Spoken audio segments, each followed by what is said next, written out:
찾아가는 말씀 기도 시간입니다. 오늘도 하나님의 은혜가 성도님들의 가정과 일터와 이웃 가운데 넘치시기를 주님의 이름으로 축복합니다.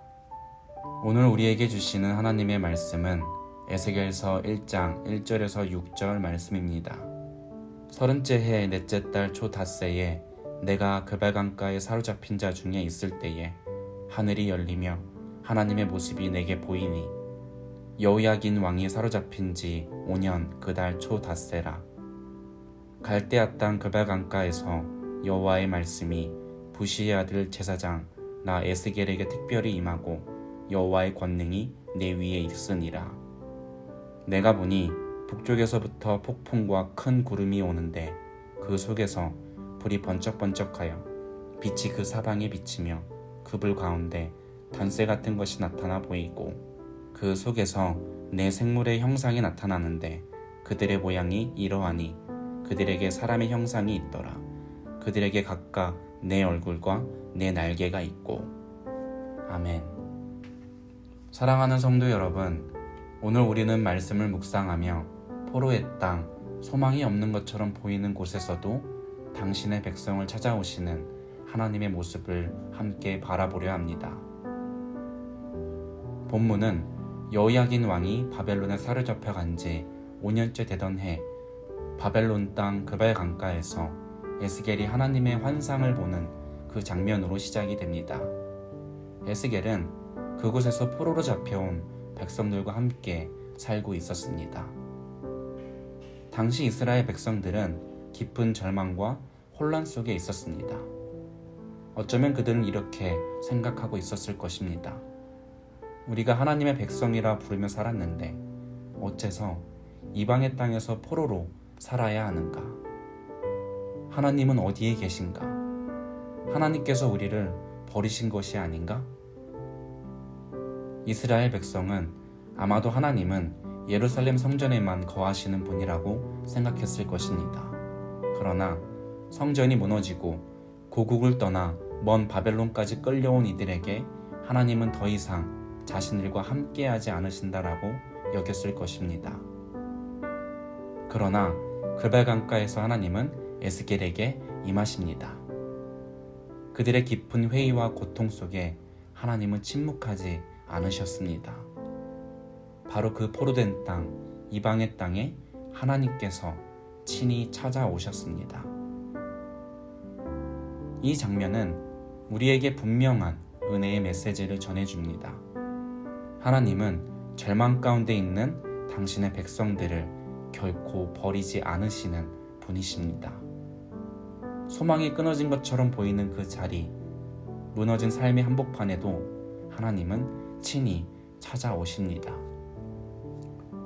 에스겔은 하나님께서 북쪽에서 불과 바람 가운데 오시는 모습을 봅니다.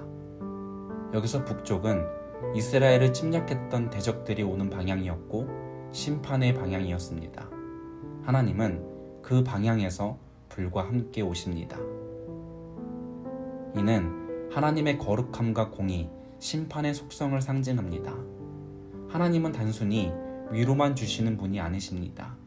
죄에 대해 진노하시고 공의롭게 심판하시는 분이십니다.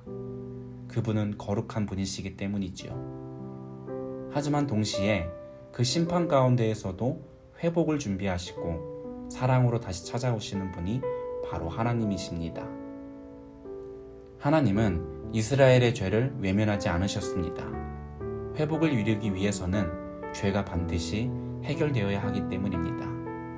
그래서 그들은 바벨론의 포로로 끌려갔습니다. 하지만 하나님은 그들을 여전히 사랑하셨고 다시 회복하기 위해 그들 가운데 임하셨습니다. 에스겔서 1장 10절을 보면 에스겔이 본 환상 가운데 사람, 사자, 소, 독수리의 얼굴을 가진 네 생물이 등장합니다. 이 네 얼굴은 각각 최고의 권위를 상징합니다. 한 주석에 따르면 사람은 피조물 중에 최고의 존재이고 사자는 들짐승의 왕이며 소는 가축 가운데 가장 강한 존재이고 독수리는 하늘의 지배자입니다. 그러나 에스겔서 1장 12절을 보면 이 권위 있는 존재들조차 하나님의 보좌 아래에 있으며 하나님의 영이 움직이시는 방향을 따라 순종하며 움직입니다. 이 모습은 분명히 말해줍니다. 세상의 모든 권세, 모든 역사, 모든 자연은 하나님의 손 아래에 있고 하나님의 영 앞에 철저히 순종한다라는 것입니다. 당시 사람들은 바벨론 왕이 세상을 다스리고 있다고 생각했을지 모릅니다. 그러나 에스겔은 더 높은 하늘에 있는 하나님의 보좌를 바라보았습니다. 진정한 왕은 인간이 아닌 하나님이십니다. 그 하나님께서 포로된 땅에도 임하십니다. 우리 하나님께서 우리가 어디에 있던 당신을 부르짖는 당신의 백성, 당신의 자녀들을 결코 버리지 않고 찾아와 주십니다. 그리고 에스겔서의 후반부에서 회복된 성전과 새 땅의 비전을 제시합니다. 즉, 하나님께서는 그들에게 회복을 계획하십니다. 하나님은 심판으로 끝내지 않으십니다. 사랑하는 성도 여러분, 이처럼 하나님은 거룩하신 분이십니다. 그분은 그 백성 역시 거룩하기를 원하시며 우리가 살아가는 삶의 자리도 거룩하기를 원하십니다. 그리고 그분은 우리 모두에게 회복의 약속을 주시며 그 회복의 중심에는 예수 그리스도가 계십니다. 하나님은 공의로 심판하시되 사랑으로 구원하십니다. 우리를 너무나도 사랑하셔서 독생자 예수 그리스도를 이 땅에 보내셨습니다. 그 예수님 안에서 우리는 죄 사함을 받았고 새로운 길을 걷게 되었습니다. 어쩌면 오늘 우리의 삶에도 무너진 마음이 있을 수 있습니다. 상황에 매여 포로처럼 얽매여 있는 분들도 있을 것입니다.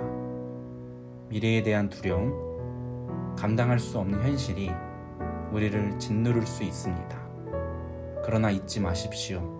하나님은 포로의 땅에도 임하시는 분이십니다. 그분은 우리의 가장 낮은 자리까지 찾아오십니다. 그리고 그분은 우리의 전쟁을 대신 싸우시는 분이시며 언제나 우리와 함께 하십니다. 하나님께서 원하시는 것은 우리가 어디에 있느냐보다 우리가 누구를 바라보며 서 있느냐입니다. 즉, 우리의 시선이 하나님을 향해 있을 때 하나님은 지금 있는 그 자리에 임하십니다. 그분은 어제도 오늘도 내일도 우리 곁에 계시는 살아계신 하나님이십니다. 그러므로 우리는 귀로만 듣던 하나님이 아니라 인격적으로 만나고 동행하는 하나님을 바라보며 살아가야 합니다. 날마다 하나님의 음성에 귀를 기울이며 우리의 죄를 십자가 앞에 내려놓고 회개하며 나아가야 합니다. 그리고 그분의 거룩함을 따르며 구원의 길을 끝까지 걸어가야 합니다.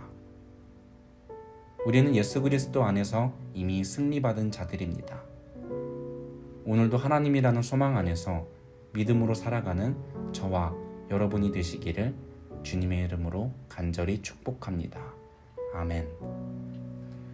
이제 오늘의 말씀을 붙들고 함께 기도하겠습니다. 하나님 아버지, 오늘도 우리의 연약함 가운데 친히 찾아와 주셔서 감사합니다.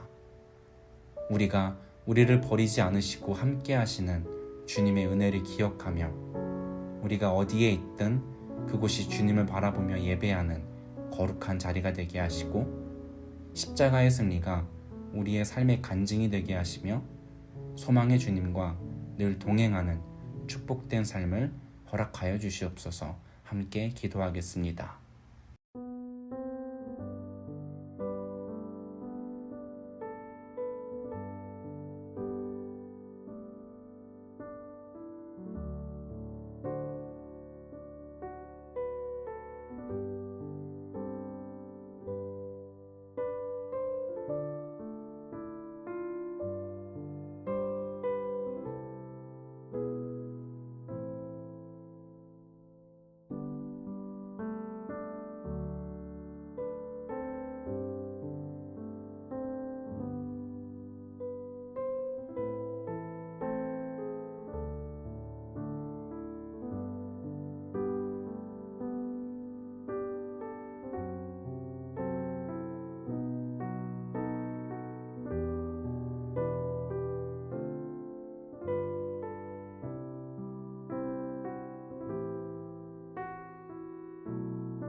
두 번째로 우리 교회를 위해 함께 기도하겠습니다.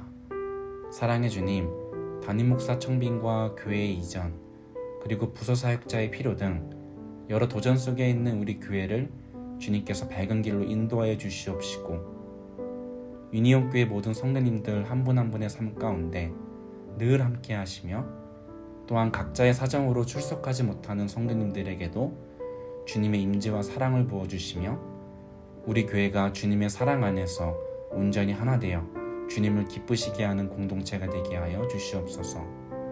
우리 교회 위에 주님의 은혜가 충만히 임하길 간절히 소망하며 교회를 위해 함께 기도하겠습니다.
마지막으로 세상을 위해 기도하겠습니다.